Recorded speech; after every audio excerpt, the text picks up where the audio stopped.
আসসালামু আলাইকুম। আপনারা সবাই কেমন আছেন? আশা করছি সবাই অনেক ভালো আছেন। আজকে তৈরি করে দেখাবো কালোজাম মিষ্টি। এই কালোজাম মিষ্টি আমি তৈরি করব জাস্ট হাফ কাপ গুঁড়ো দুধ দিয়ে। খুব অল্প সময়ে তৈরি করে দেখাবো। আশা করছি আজকের রেসিপি সবার কাছে অনেক ভালো লাগবে। তো চলুন শুরু করা যাক। প্রথমে কালোজাম মিষ্টি তৈরি করার জন্য আমি শিরা তৈরি করে নিব। যার জন্য এখানে আমি দেশি চিনি 2 কাপ পরিমাণ দিয়ে দিলাম। আর এখানে আমি 2.5 কাপের মতো পানি দিয়ে দিব। দেন আমি এর মধ্যে সুঘ্রাণের জন্য 3টি সাদা এলাচ দিয়ে দিব।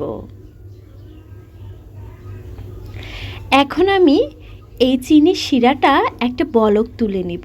এইটা কিন্তু 2 তার বা 3 তারের হবে না, জাস্ট একটা বলক চলে আসলেই শিরাটা রেডি হয়ে যাবে।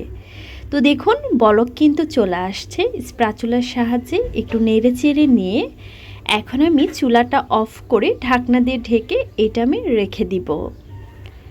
তো এখন আমি মিষ্টি বানিয়ে নিব, যার জন্য একটা বাটিতে হাফ কাপ পরিমাণ আটা দিয়ে নিলাম। দেন আমি এখানে হাফ কাপ পরিমাণ গুঁড়ো দুধ দিয়ে নিলাম।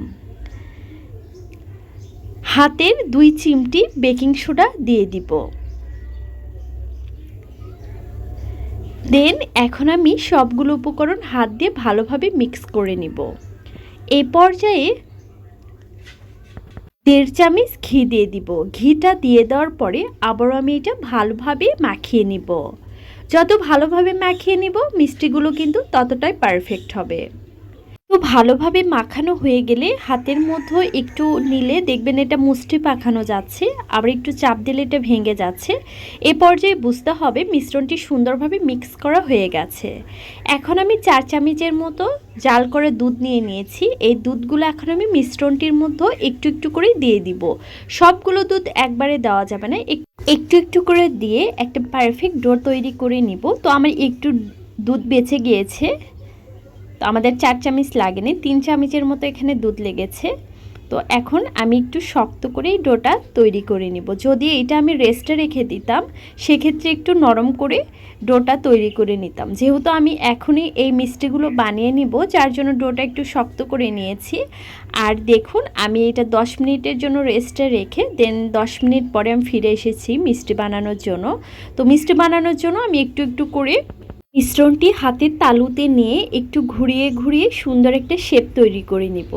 আপনারা যেমন মিষ্টি খাবেন সেরকমই শেপ তৈরি করে নেবেন। আমি একটু লম্বা টাইপের মিষ্টি বানাবো, যার জন্য এই যে এভাবে আমি শেপ তৈরি করে নিলাম। এভাবে আমি সবগুলো মিষ্টি বানিয়ে নিব।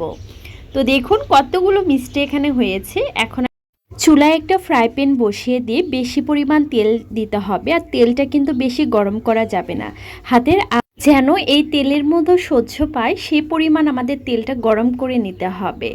এখন আমি এক এক করে সবগুলো এখানে মিষ্টিগুলো দিয়ে দিব। আর লো হিটে প্রথম পর্যায়ে আমি মিষ্টিগুলো ভেজে নেব। তো দেখুন মিষ্টিগুলো কত সুন্দরভাবে তেলের উপরে ভেসে আসছে। তখন কিন্তু আমাদের মিষ্টিগুলো উল্টিয়ে পাল্টে নিতে হবে। আর যখন একটু কালার চলে আসবে তখন কিন্তু আমাদের চুলার আঁচটা একদম হাই হিটে এখন এইটা আমি ভেজে নিব। কারণ এইটা যদি আমি লো হিটে রাখি তাহলে মিষ্টির মধ্যে সবগুলো তেল প্রবেশ করবে, যার জন্য এখন আমাদের এটা হাই হিটে ভেজে নিতে হবে। আপনারা যেমন কালারের মিষ্টি খেতে পছন্দ করেন সেই কালারই এখানে তৈরি করে নেবেন। আমি যেহেতু কালো জাম তৈরি করব, যার জন্য আমি একটু গাঢ় করেই ভেজে নিয়েছি। তো সবগুলো মিষ্টি আমাদের ভাজা হয়ে গেছে। এখন আমি মিষ্টিগুলো ঠান্ডা করে নিব। আর দেখুন আমাদের শিরাগুলো কত সুন্দরভাবে সেট হয়ে আছে। যেহেতু শিরাগুলো ঠান্ডা হয়ে গেছে এজন্য আমি আবারও চুলা জ্বালিয়ে এই শিরাগুলো গরম করে নিব।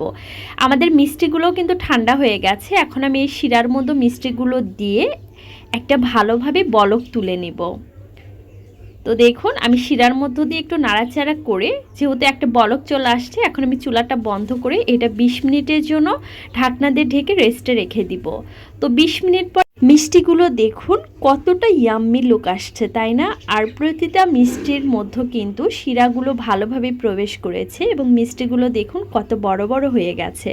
এখন এই মিষ্টিগুলো আমি সার্ভ করে নিয়েছি, দেখেই মুখে পানি চলে আসছে, তাই না? এতটা ইয়াম্মি ছিল। আর এটা খেতে যে এত মজা ছিল, বাসায় সবাই খেয়ে তো অনেক প্রশংসা করেছে। ভাবা যায় জাস্ট হাফ কাপ গুঁড়ো দুধ দিয়ে এতগুলো মিষ্টি বানানো যায়।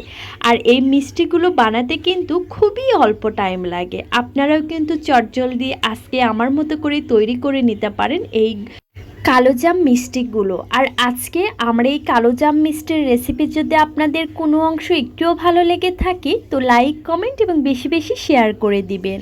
আর চ্যানেলটি কিন্তু সাবস্ক্রাইব করতে ভুলবেন না, কারণ নতুন নতুন ইউনিক ইউনিক রেসিপি পেতে আমার চ্যানেলটি সাবস্ক্রাইব করে পাশে রাখা বেল বাটনটি প্রেস করে রাখবেন, যাতে করে আমি যখনই কোনো নতুন ভিডিও আপলোড করব সঙ্গে নোটিফিকেশনটা পৌঁছে যায়। আমি একটা মিষ্টি আপনাদেরকে দেখাচ্ছি কত সুন্দরভাবে শিরাটা প্রবেশ করেছে, আর একটা মিষ্টি আপনাদের কেটে দেখা ভেতরটা কতটা সফট হয়েছে।